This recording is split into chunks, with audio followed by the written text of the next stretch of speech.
Hello, everyone. Welcome to the Uplifting Impact podcast. I'm Justin Ponder, Chief Information Officer with Uplifting Impact, and I'm excited to be hosting you today as we dive deeper into our journey to make the world more diverse, equitable, and inclusive. Today, I'm very excited to be talking with Hira Ali. Hira Ali is a leadership trainer and career coach and an acclaimed writer and speaker. She is also a successful entrepreneur who has launched several businesses to support her mission. Her work has been featured in Forbes, Telegraph, BBC, Harper's Bazaar, Huff Post, and Entrepreneur, among hundreds of other print, radio, and television outlets, which have all served her several prestigious honors and awards. She was recently appointed as the Senior Advisory Team Member at the Benedictine University, Illinois LEADS Leadership Program for Undergraduate Women and has joined WLG's Conversations with Men Advisory Council. It was also included in a list by Diverse In of Global D&I Voices to follow on LinkedIn. In addition, she has been featured as a role model in the book, Girls, Who Do You Want to Be? Alongside phenomenal world changers. She is passionate about empowering women and ethnic minorities, closing the gender gap, and advocating diversity and inclusion in the workplace. In 2019, she released her first book entitled Her Way to the Top, A Guide to Smashing the Glass Ceiling, which received outstanding testimonials worldwide. Her second companion book, Her Allies, A Practical Toolkit to Help Men Lead Through Advocacy, invites men to join the gender equality movement. Hira Ali, welcome to our show. Thank you, Justin. It's a pleasure to be here. And I must say, thank you so much for giving the full introduction, because usually people cut it off and say the first few lines. And I was actually feeling a bit awkward. I was like, oh gosh, this is probably a bit too long. I should have said the shorter version. But thank you so much. Oh, the pleasure is all mine. Thank you very much for joining us. So our first question that we like to ask all of our guests is, what brings you joy? What brings me joy is very easy. It's my family, my husband, my son. Food and desserts bring me joy. without any question, definitely. Netflix brings me joy, and of course, my work brings me joy. Ah, very nice. And do you find lots of opportunities to like kind of link all those things to maybe feed multiple birds from one drop, where you're learning something on Netflix and cooking and writing about it all at once? Yes, I think so. Yes, probably. So it's usually, I think, after a good day when I've delivered a great workshop or I've written something good, submitted a great article, then I would go and unwind by cooking, because I love cooking. So I'll go and cook a meal, and then I'll sit down with the family, watch Netflix, binge watch it, any series. And then, I think so. Everything sort of, and then of course, wrap it up with dessert. So that's how it goes. Well, then I guess maybe one more slow pitch question. Favorite dessert? Oh, anything to do with chocolate, I would say. Oh, yes. That's fantastic. Yes. All right. So maybe another question is, you mentioned when you've had a really good workshop. We have lots of people who are beginning to do trainings to be on the learning side or also on the training side. So what is the hallmark of a really good workshop? So if I'm setting out and I'm structuring some training for my work, what should I look for to make a good workshop? Or if I'm on the other end, we're spending lots of time in these seminars, how do I be a good audience member? So from the instruction side or the audience side, what does a really good workshop look like? Wow, that's a very loaded question. But for me, I think it's very simply the feedback. So particularly these days, because we're doing lots of online Zoom sessions, right after the session, you get to see what people are saying about you, you screenshot it, then, you read about it and you feel good. So for me, I think it's definitely what people are saying, what the participants are saying. And that is for me. And then, of course, I also need to feel good about it, because sometimes, I feel, I should have done this better, or this could have been done in a certain way. So that I feel that, I could improve that bit a bit, I could improve that a bit more. But when the participants are happy and, I have delivered the promise and the goals, and the organizers are happy, then I feel, okay, I think I should be kind to myself and celebrate it for what it is. And I think from the audience perspective, I would say, I really resonate with speakers who are authentic and who are spontaneous. I don't like rehearsed speeches. I like speaking spontaneously myself. So, and of course, preferably a bit of humor, because I include a lot of humor in my presentations, and I always get very good feedback for that. For me, that would and something which is relevant, of course, and which creates awareness, and which is which starts and finishes on time, because that can be really, really something which dismisses people off, because when you just exceed the time limit. Absolutely. So I think that's all. Yeah. So you obviously demonstrated a lot of passion about this work and about having these workshops and learning and teaching authentically. What made you decide to start your own business and help others advance their potential in the first place? What brought you to this? So it's been a long journey, Justin. It started off in Pakistan, where I'm originally from, and I did my master's in human resources. My father was actually an inspiration, because he was in HR for a very long time. And that's when I decided that, I want to go into this profession. I really liked interacting with people. I wanted to create a positive impact. And then when I started working, it was HR was one of the first things that I did. While I was working there, I realized specifically it's the training aspect, the coaching aspect, which really interests me, because there's comp and ben, there was recruitment. I didn't like recruitment as much. Comp and ben was also good, but a bit dry for me. I mean, overall, yes, if I work as an HR generalist somewhere, I would be working in all these aspects of HR. But primarily for me, it was training and coaching which really made the difference. And specifically, women leadership coaching is something which I found was being very well received, because I worked in male-dominated companies and departments, and there I felt that there weren't a lot of women-specific training interventions happening. So that's what I started off 15 years ago on International Women's Day, women-specific trainings, and they did very well. And I carried them forward everywhere in every country that I moved to. So when I moved to Dubai a few years later, I continued doing those trainings, and then I came to London. I again also continued doing those trainings, and that's where I also realized that women across the world somewhat face very similar challenges. And that's also when I made a very important discovery that it's not just women, but people in minorities. So men and women in minority, or, irrespective of your gender, faith, ethnicity, orientation, whatever it is that makes you different or the only one in the room, like common challenges that hold you back, like imposter syndrome or perfectionism or fear of failure or fear of vulnerability. And so I felt that, I could really help people in overcoming that. And so far I have been doing that, and it's been great. So that's how it all started. That's how it all evolved. And that began to hit on some of the questions that I was going to ask following up. Is you talked about women-specific training, and you mentioned things about like perfectionism and imposter syndrome. What were some of the other things that HR training that has a generalist approach misses? A lot of our listeners work in spaces with maybe more traditional people in leadership positions who say, no, we treat everybody the same. The same training should work for everyone. What would you say to those people to help them kind of appeal to their leaders to say, no, this training needs to be different? There's people from minority groups who have specific concerns. What would those be?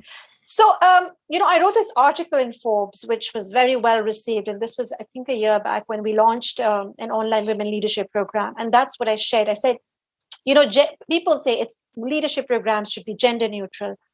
And yes, I understand from where they're coming. But to be honest, we have to recognize that men and women have very different leadership styles.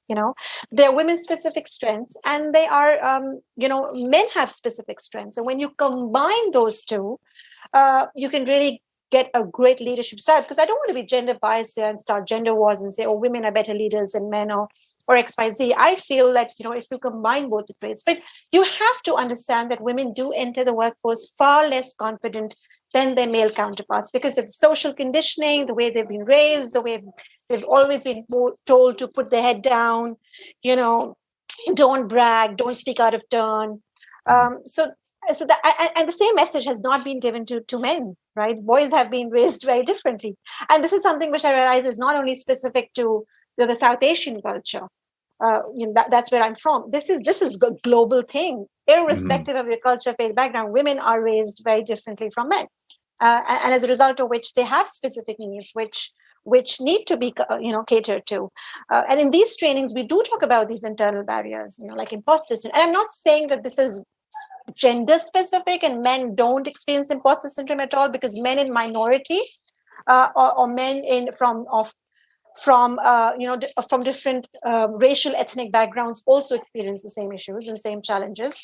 But it's just that, yes, when you're in minority, the challenges are different. And I did a survey also to test the theory, and the results were quite similar to what I'd actually come up with, that, this is what it is: imposter syndrome, fear of failure, vulnerability, because you're so trying hard to prove yourself, right? That these challenges come up. And it's not just the internal psychological mechanisms, it's also the perception too. Yeah. Women can, if they act assertive in meetings, if they speak up and hold the floor, they will actually be perceived as bossy and mean and aggressive, as opposed to their male counterparts doing the exact same thing. Wow, they're authoritative and assertive.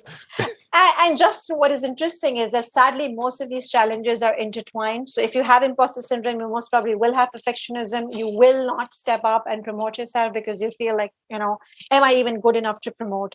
And that leads to exhaustion and stress and time poverty. So everything is intertwined. And all of this is actually a result of the external bias and external conditioning that women face. So it's just a vicious cycle, which we really need to address. We need to address the internal and external challenges which women and minority groups face if we want them to smash the glass ceiling.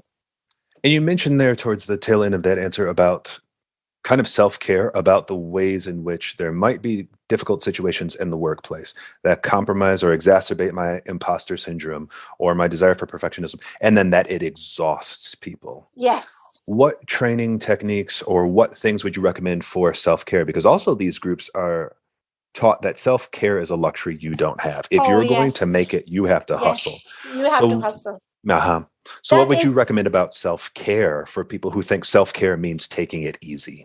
No, I think in a world of today where we're already experiencing so much stress and burnout, I think we need to really change the message, especially for people from minority groups who are told to hustle. I know a lot of my friends from the Black community and from the South Asian community who have been told that, if you want to make it big, you really need to work hard. You need to put your best foot forward. You need to always be perfect. And that's exhausting, that's unfair.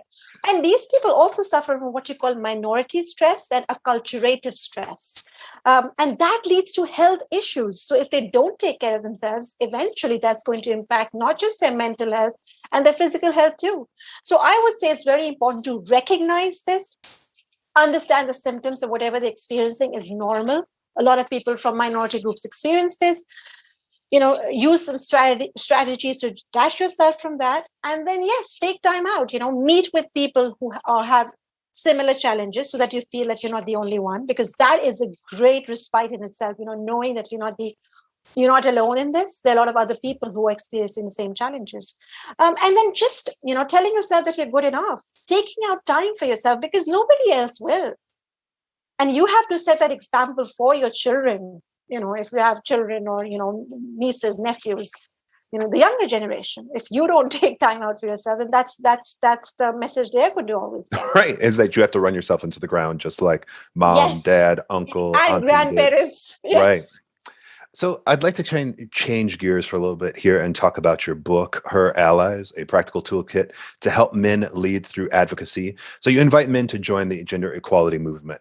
Why do you think it is important for men to not only join, but to also champion this movement? And what does that look like? So there's championing, but not getting in the way, not leading, not falling into saviorism.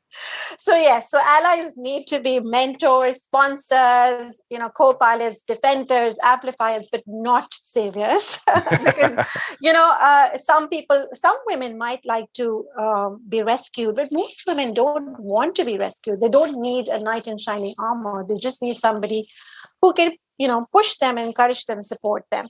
Why it's important for men to contribute? Justin, just like me, in every country, in every institution, public or private sector, it's the men who are occupying dominant positions, leading positions, right? Everywhere in the world. So we do need support from men, and we need men to actually call out any bias or sexism which they see, because sometimes, well, actually, to be honest, let's be fair here. I'm being generous. It's not sometimes, all the time. When men call it out, it's much more believable.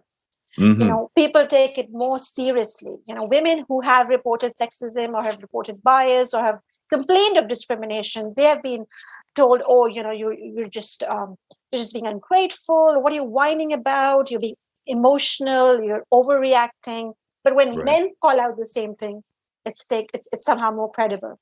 Mm-hmm.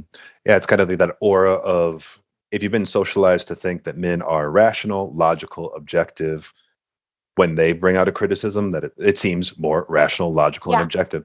And then also, it's kind of, you mentioned the core of allyship. It's advocating for an identity group to which I don't belong, because one of the most common tropes is, of course you would complain about this and you want change that serves you. But then all of a sudden, if someone from another group who actually benefits from the current structure says, no, this is wrong, we should change it, all of a sudden it completely debunks that. Yes, exactly. So that's the reason why we need men, the good allies, to actually call out people who are, who are misogynist or who are racist, sexist, not just about gender, because, women are sometimes they are in double or triple minorities, right? So they face multiple forms of discrimination, like a Black woman or an Asian woman or a Muslim woman, or a woman with a disability or a trans woman. So that's there too. Intersectionality is a big part of this. And you mentioned quite a lot about interrupting microaggressions. So men being allies by interrupting bad stuff. What would be some of the good to advocate for as well? The ways which maybe even be more problematic for men trying to be allies is, how can I help women without falling into the saviorism? So you mentioned mentoring. What other examples of not just standing up to other men would look like good male allyship? So simply in meetings, this is a very small example. Women are very regularly talked over, interrupted, ideas are stolen.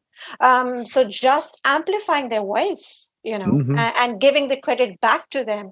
Or also if somebody passes a sexist comment, it's so common, everything is like, oh, these infantile jokes, which are seemingly harmless, but they are condescending and derogatory. So just saying that, hey, that's not okay. Not engaging with that, or asking a reflective question so that the person is forced to retreat or, reframe his What comment. did you mean by that? I mean, like, if somebody says, oh, she's bossy, or, she's too aggressive. So you say aggressive, you sort of throw it back at him so that he's able to explain himself better. And hopefully if you don't engage, and even if there's nothing you can say, I would say just be quiet. And hopefully the awkward pause is going to make him regret his decision and not say it again. Yeah, creating that reflective vacuum where someone has to think back on what they just said. Absolutely. Really, I love the word reflective vacuum. Yes, that's a good one. All right. Well, it's been a pleasure. How do our guests stay in contact with you? So I'm very active on LinkedIn. My profile there is Hira Ali Coach. I don't know why I added coach, but that's what it is, Hira Ali Coach. And then on LinkedIn, my company pages on Instagram, Facebook, LinkedIn, and Twitter is @AdvancingYou. So the handle is @AdvancingYou, and my main company website is advancingyourpotential.com. So that's how you can reach out to me. All right. Well, thank you very much for being here with us. And I will make sure that we have that also in our notes. So thank you very much, Hira Ali. It's been a pleasure. Thank you so much, Justin. Thank you for inviting me. And everyone out there, we're so glad that you tuned into this week's episode of the Uplifting Impact podcast. We need more people to help us uplift the impact And in order to do so, be sure to share this episode, comment on it by going to our website at upliftingimpact.com, or provide your thoughts directly to us through LinkedIn at Uplifting Impact, looking for Justin Ponder and Deanna Singh. Until next week, keep uplifting the impact.